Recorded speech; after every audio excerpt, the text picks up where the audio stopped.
Om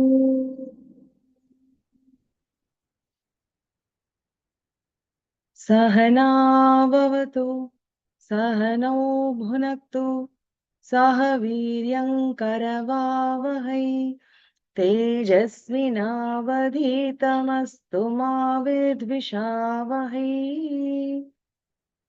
Om Shanti Shanti Shanti.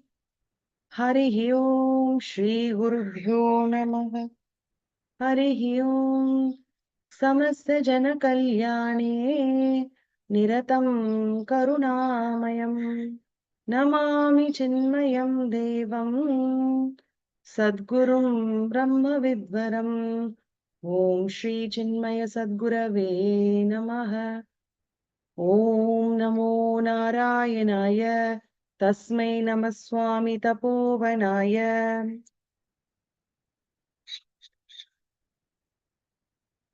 Hari Om. We are here to reflect upon the fourth lesson from the series 25 lessons from Srimad Bhagavad Gita. We have seen 3 so far. Krishna's messages to us, special messages. First message, do not grieve. Second message, act with detachment. And third message, perform your actions, whatever you do, as offering unto Him, unto the Lord, unto Him our best. And these were not just commandments, instructions. Just do as I say. With all His kindness and compassion, the Supreme Lord, the teacher Sadguru, He gave so many logical reasons and step-by-step guidance of why and how of each of these instructions. Do not grieve, you are the Ananda Swarupa. We're just seeing one foremost reason for each of them. You are the Ananda Swarupa, so do not grieve. The results are not in your hands, so do not expect, act with detachment. It is the Lord who gave us these abilities, skills, this knowledge, these instruments, this body, life, and the duties and situations that present themselves, and all these people around us.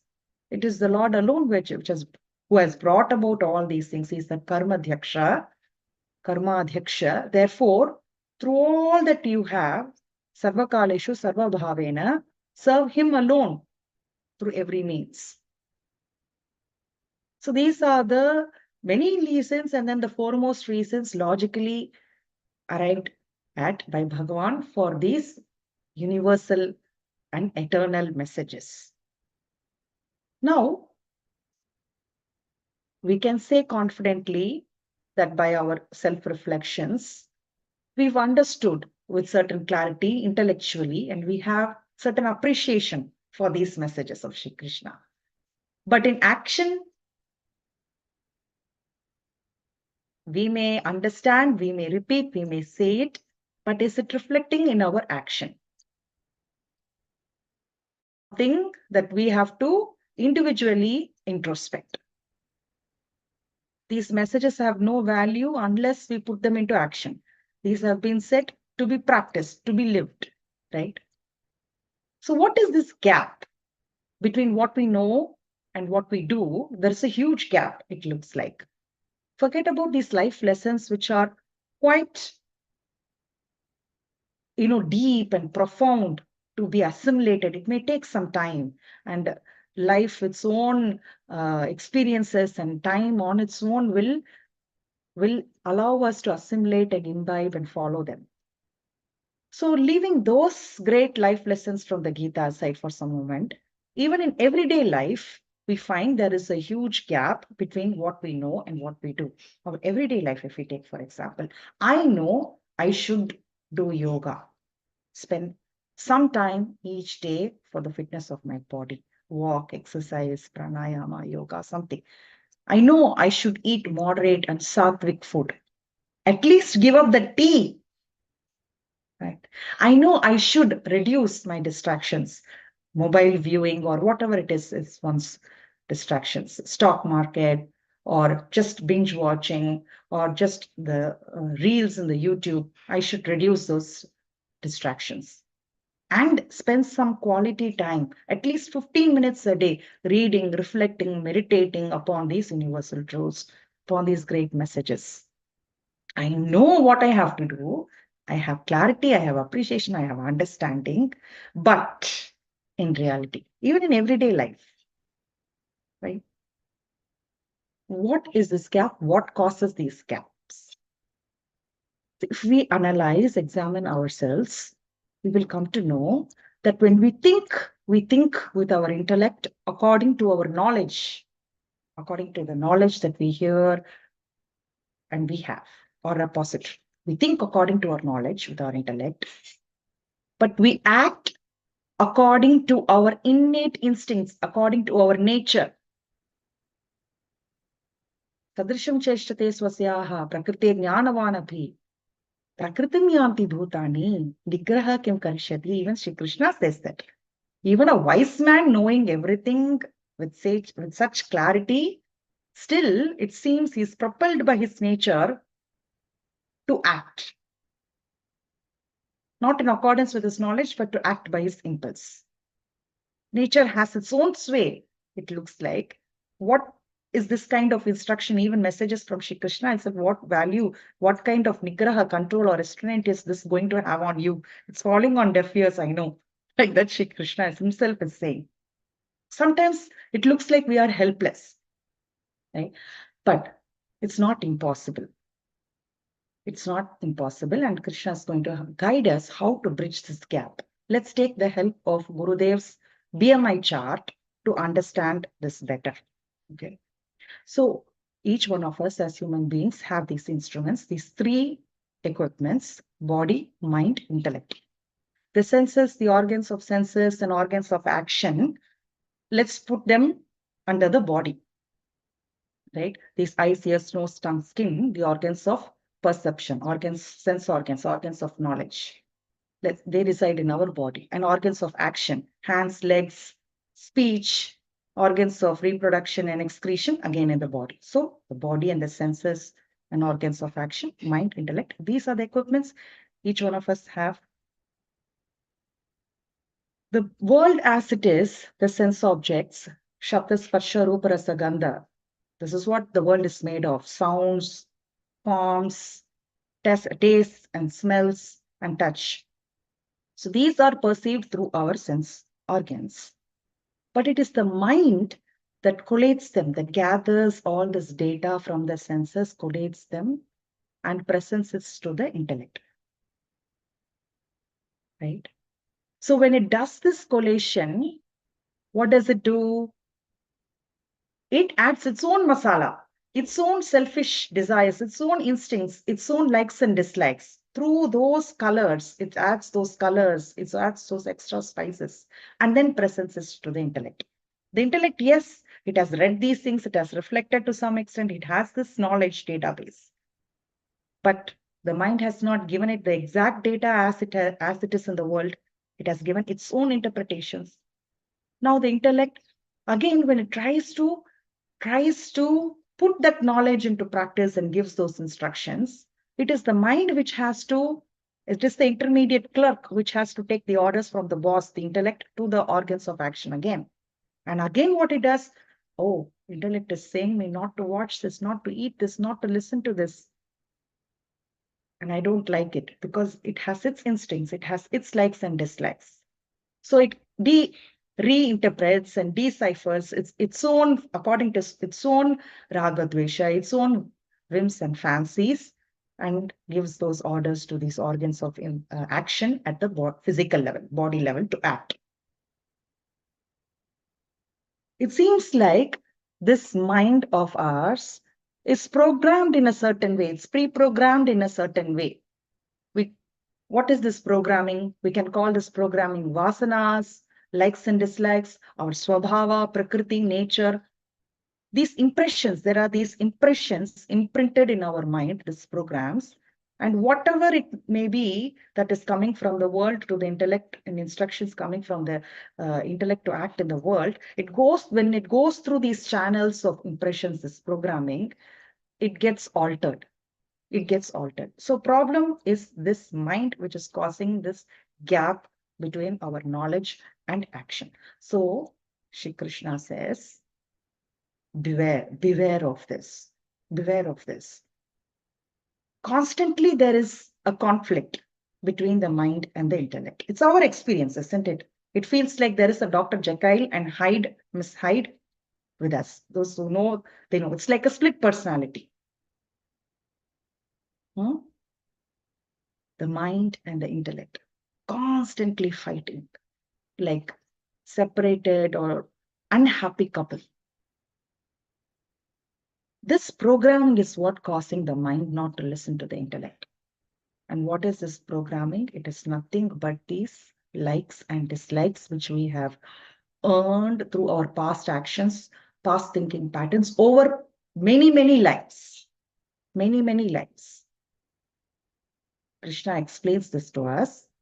Indriyasya indriyasyarthe ragadveshau vyavasthitau tayornavasham agachet tau yasya paripanthinau. He says, it is very natural.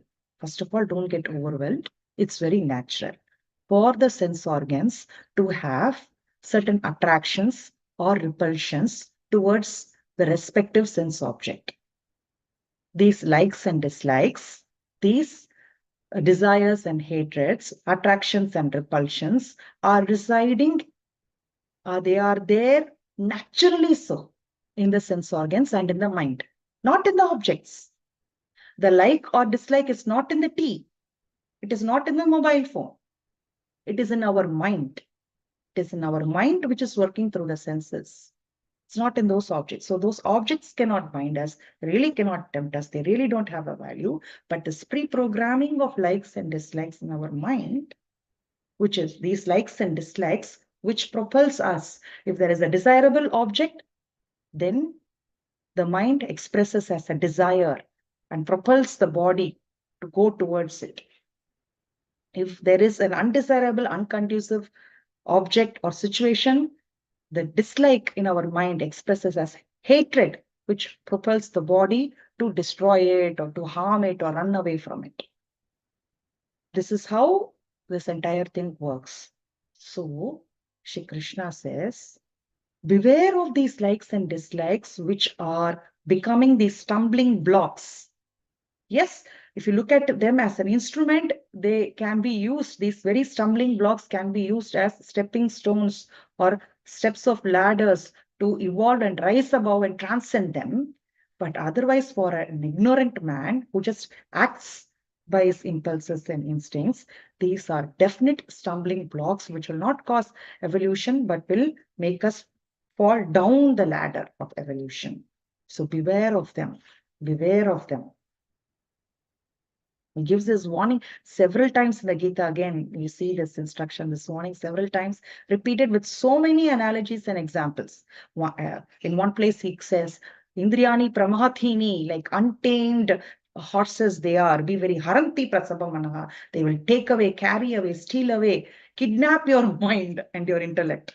Be careful of these untamed horses, he says. He says, Vayur navam ivambasi, he says. It's like the turbulent storm in the ocean of samsara. When you are there, hanging in there with a lifeboat, it can topple the lifeboat in the middle of the storm, in the middle of the ocean. It is like the turbulent storm, he says. He says, Vairinam, vidyenam iha vairinam. These are your enemies, your adversaries, your foes, not your friends.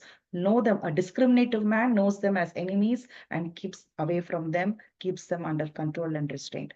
But an ignorant man thinks these likes and dislikes are one's friends to make him happy and falls prey. He says so many examples. At one place, he says this kama and krodha, which are nothing but these likes and dislikes, right? Likes becomes desires, kama. Dislikes become what? Hatred, krodha. These are what? Mahashana, mahapapma. He says these are like the all-consuming fire. Dushpurena analena cha. They are like dushpura anala, all-consuming, insatiable fire. Tau yasya paripantinau, in your path, in this spiritual life or life of evolution to success, these are like your highway robbers, these thieves. They will steal everything from you and leave you high and dry. So many analogies like these he gives. he explains with the ladder of fall also. So throughout you see his warning with analogies, with his gentle reminders, be careful, don't fall prey. There is these likes and dislikes inside you, this mind, which causes you, propels you to act instinctively, to react rather than to respond based on the knowledge that you read, based on this understanding that you have gained. Instead of that, it's these likes and dislikes which makes you do instinctive things. So beware, take control, take control. You don't have to be these helpless victims of these vehicles. These are your vehicles. Your body, mind, and intellect are your vehicles. You need not be helpless, hapless victims, but you can be the master of these vehicles, he says.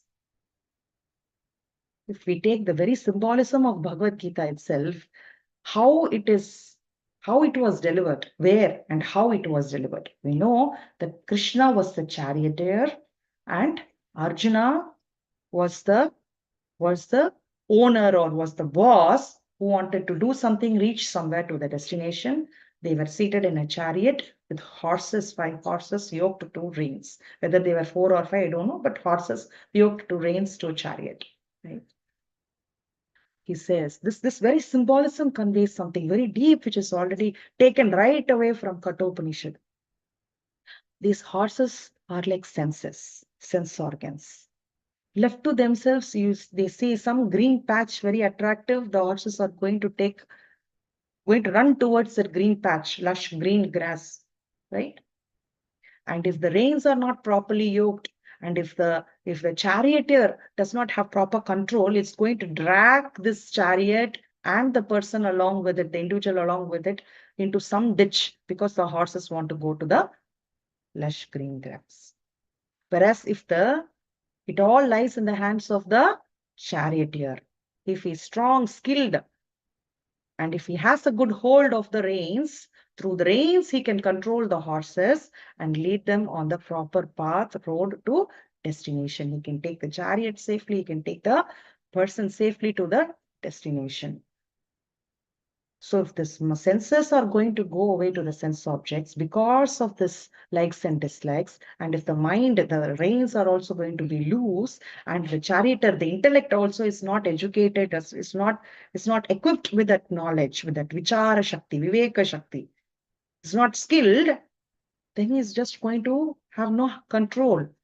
And this individual, the jiva, along with his body, is going to just fall in the ditch forever. But in this Gita, who is the charioteer? He is our Shri Krishna, the intellect. Because of him, everything is in proper place. So the very, very symbolism of Gita itself gives this supreme message. And in another beautiful text, Viveka Chudamani, Bhagwan Shankaracharya ji, we cannot forget those analogies and examples at all. How each sense is a trap. The deer which is attached to sound runs towards the drum beats and falls into the trap set by the hunter. The moth, which has its attraction towards these forms, these colors, falls right into the flame. The elephant, which has its attraction towards touch, keeps rubbing the trained female elephant and falls right into the trap made by the hunter to catch it alive for its tusk. The honeybee, which has its attraction towards taste, goes for the honey and gets either trapped in the flower or into the honeybee hive, which is going to be set on fire by some hunter for that honey. And what else? The honeybee for its smell, and the fish for its taste is going to fall prey to the bait set by the fisherman. So each of these analogy, example, animal, which has its weakness for one sense object, falls prey to it and gives its life up. That is its end. What about man, for whom all these 5 senses, and on top of it there is this mind, which are all very weak. So falling under each of these traps, one time in this, one time in that, his life is full of ups and downs. The man will perish. It's the ladder of fall also, right? That Shri Krishna explains. So with so many analogies and symbolism of Bhagavad Gita, he explains to us beware of these likes and dislikes. These sense objects by themselves do not have the power to trap us. It is the likes and dislikes which are there in our mind. But again, this is just, you are saying beware, beware, be careful, Shri Krishna. But how do we actually get over it? It's still there. What is the solution? The solution is, if we think about it, if mind, we say, has been programmed a certain way with its likes and dislikes from our past, it is because of these actions and thoughts which we have not really thought about. யோசிக்காம செய்யற சில விஷயங்கள், unmindful is the word. Unmindful brooding patterns, unmindful actions which have caused these programming right now.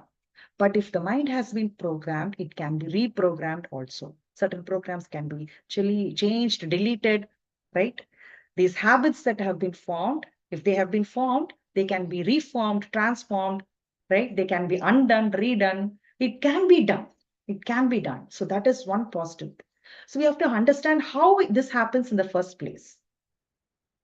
This existing vasanas of likes and dislikes, this programming, these natural instincts, due to unmindful actions over many janmas, that is there. It expresses as desires and hatred in the mind, which causes actions at the body level, physical level. As we do the actions, as we enjoy them, it's going to create more vasanas called likes. As we hate them, or dislikes are going to be formed as vasanas in our subconscious mind. And then these vasanas strengthened now are going to cause stronger desires and hatreds, which propel into stronger actions, which will create further likes and dislikes. This is how this vicious cycle works. Through these repeated actions, we form habits, and these habits make a man, a personality. So understanding how this works, now mindfully when we nurture and cultivate the right thoughts and right thought patterns and actions, can we not reprogram our mind? It's not that it is impossible. It may be difficult, but it is possible. Gurudev gives many beautiful examples in self-unfoldment, Kindle Life, so many books like that. See, this wall is painted green. If I want to change it into blue, it is not going to happen with one swipe of paintbrush. Is it going to happen? And that too, a dark green like this? No. Right? I'm going to have to repeatedly, sometimes even try to scrape that green, otherwise repeatedly paint that blue again and again and again and again. Then only that color is going to change. So it's not, the habit is not going to change by just one trial. It's going to take repeated, consistent, persistent thought patterns and actions. So this is the way. So Krishna says, know them as adversaries, first of all. It's not like your likes and dislikes or your friends. They are going to destroy you. Be very careful. Beware of them. Tayorna vashamagachet. Don't come under their sway. In the very next sloka, he gives the solution. Shreyan Swadharmo, Vigunaha, Paradharma, Sunishta. We'll come to that. But before that, let's see. So now our question is how to break this habit. Because every time we try to break a bad habit, a bit of it remains. Right? And also we have to know how to form these good habits. How to form good habits. Because as we are trying to get rid of these bad habits, mind does not like void. It cannot hold on to nothing. That emptiness should be filled with something solid, positive to hold on to. So the first thing, again, in several verses where he said, Jahi Shatru Mahabaho, all these places where he says, have sense control, Damaha, at the sense level, Then at the mind level, cultivate Shama. Shama is mind control. Sometimes the sense control does not work. Then at the mind level, do vichara, do the analysis, the dosha drishti, the ill effects of these bad habits, or the good, positive things, benefits of the good habits. Keep reflecting on them, on their effects on us. And with such education, repeated education, the mind will sublimate itself and let go of these things. So Damaha, sense control. Sometimes we have to suppress at the sense level itself. And Shamaha, the sublimation with the vichara at the mind level. And Uparama. Uparama is natural withdrawal. The natural withdrawal into duties, because in Viveka Chudamani, when this what is this? Shamadhi Shatka Sampatti, which we are seeing, Dhamma, Shama, Uparama. This Uparama, he says, Swadharma Anushtanameva. Very simply, he has put it. Withdrawal of senses, where will they withdraw and go? For a seeker at the beginning, they should withdraw into duties. These are my duties. So in duties, no likes and dislikes. I have to have sense control. I have to have mind control. I cannot fall prey and go under the sway and influence of these likes and dislikes. These duties are there. I have to do them without my personal desires and hatreds. I just have to give my best at it. That way also, these likes and dislikes. That's why he said, no, take this as prasada buddhi. Don't fall under likes and dislikes. Accept it. Don't get elated or depressed. Whatever results come, accept it. Then he said, do your duties as offering unto the Lord. Again, when you offer something unto the Lord, you cannot have your selfish desires. You cannot say, I have a karma to watch a movie and then offer it unto the Lord. Or drink wine or smoke and offer it unto the Lord. What duties, obligatory duties are there, that alone I can perform perfectly without likes and dislikes and offer unto the Lord. So the Shama, Dhamma, Uparama, sense control, mind control, and by strict abidance and duties and offering that into the Lord will help me not come under the sway of these likes and dislikes. So these things, these duties primarily have a great role, great role. And it's easy. God has given those duties to us as for this tool only, as a tool for this purpose only. Karmana chitta shuddhihi. That's what it is said. We know certain thing about duties, right? We know, do you know something? When you perform duties, these duties do not give us punya. They do not give us punya. But if we do not perform these duties, then we get doshas, then we get papas, sins, and also bad name. And also we fall down the ladder in the spiritual evolution. But if we perform the duties, there is only slow and steady progress. There is no punya. There is no punya. So why should I perform these duties? So that I do not fall down. So that I get rid of my sins, so that I get rid of my likes and dislikes and gain purity. That's why these duties have been ordained. Right? A mother every day doing her duty well, one day does not cook also, she gets a bad name. But every day she does not get any award for it. Duties come unasked according to the age and stage in life. They come unasked. They are rewardless. They are thankless. That's the way it is. A teacher has to perform a duty every day. She should not be doing it for a reward or a paycheck, or that will happen. That may happen. But if she's taken it up, she has to do it for its cause. It's the duty. That's the way duties work. And that's how they neutralize the likes and dislikes and bring about Chitta Shuddhi. That's how in our Sankalpa or in Karmana, Chitta Shuddhi, we have to do it Atma Shuddhaye and Lokahitaya cha, for the benefit of welfare of all and for my Antakarna Shuddhi alone. I'm taking up any actions, even if it is something other than your duty. If you're doing it for the community, for the nation, if you say, or a spiritual sadhana, if you say, it should not be, I'm doing this japamalas or vratas for the gaining this or gaining that, this siddhi or that siddhi, or so I get this post, this name, fame, nothing. Only two reasons why you can take up any action. Lokahitaya, Atma Shuddhaye, for the welfare of all and for my personal purity, purity of my mind. So that's how duties help us diffuse, neutralize these likes and dislikes so that they do not force our mind to act by instinct. When the likes and dislikes get washed away slowly, slowly, slowly through the performance of duties, through that prasada buddhi, through that Ishvara Arpana buddhi, more love, more purity swells up in our mind. Then this intellect, whatever the knowledge that is gained, it will shine.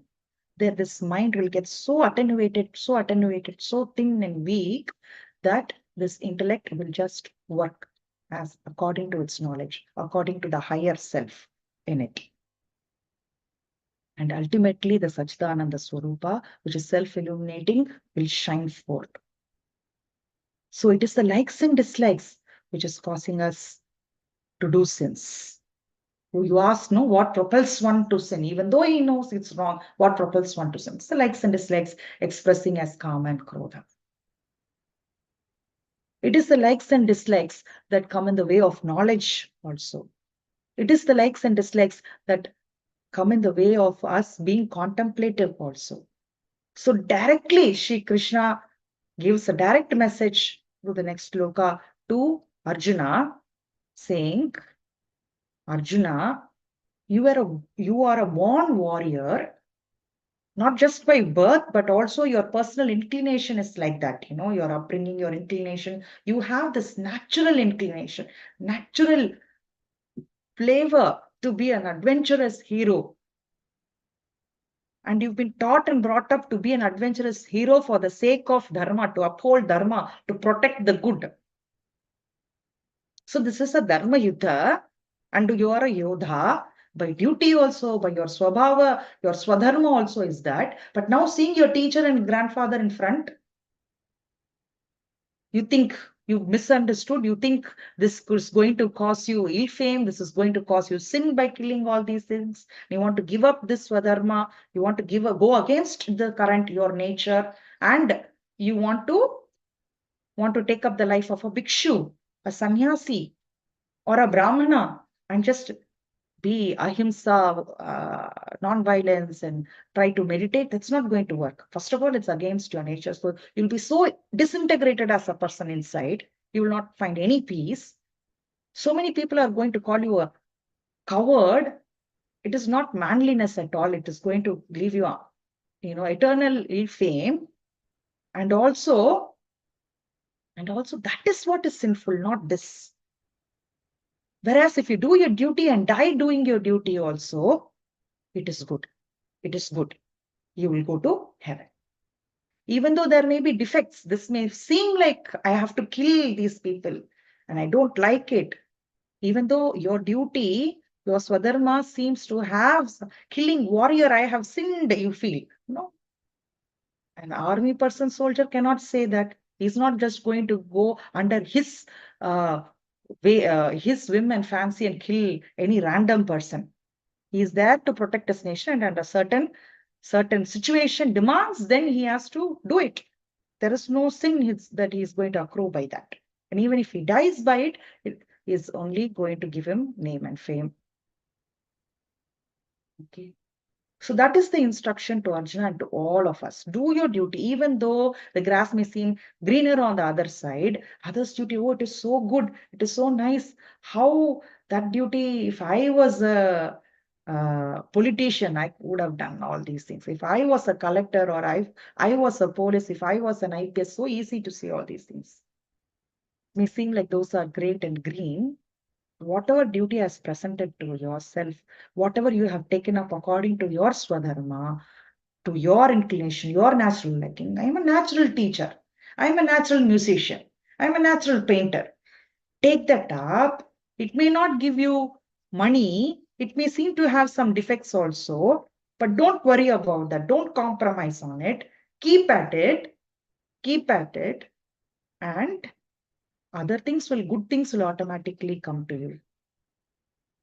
Don't forsake your passion, your natural inclination, your duty for the sake of some certain material benefits. That's what Shri Krishna said. The Swadharma part has to be reflected upon a little bit more. So we'll take up that class. But for now, today's session, the main message from Shri Krishna is beware of these likes and dislikes. Do not fall prey. Don't get off the track. Don't get derailed from the track. Have this sense control, mind control, and stick to duties which will diffuse these likes and dislikes. That is his main message for today. We'll reflect more upon it in the next session.